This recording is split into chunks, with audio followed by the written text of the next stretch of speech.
महाकुंभ का मेला, जहां हर 12 साल में लाखों लोग अपनी आस्था और मुक्ति की तलाश में आते हैं।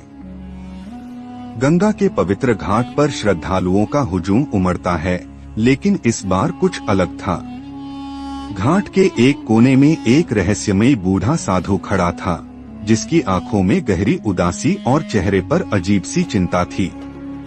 वह लोगों को घाट के एक खास हिस्से पर स्नान करने से रोक रहा था। लोगों ने इसे अंधविश्वास समझकर नजरअंदाज कर दिया, लेकिन कहते हैं जहां आस्था होती है वहां रहस्य भी छुपा होता है।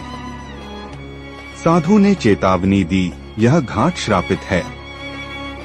यहाँ जो भी स्नान करेगा उसे अपनी आत्मा का बलिदान देना होगा। उसी रात एक परिवार ने साधु की बात को हंसी में उड़ा दिया और उस घाट पर स्नान किया।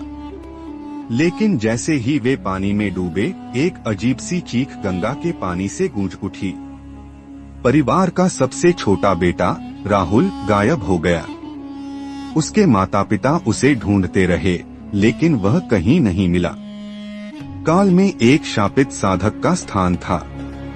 वह साधक गंगा के तट पर अमरता का वरदान प्राप्त करने के लिए तपस्या कर रहा था, लेकिन उसकी साधना अधूरी रह गई। क्रोध में आकर उसने गंगा को श्राप दिया कि जो भी इस घाट पर स्नान करेगा उसकी आत्मा उस साधना को पूरा करने के लिए फंसी रहेगी। घाट पर स्नान करने वालों की संख्या कम होने लगी, लेकिन घाट का रहस्य गहराता गया। राहुल की बड़ी बहन पायल अपने भाई को बचाने के लिए साधु की मदद लेती है।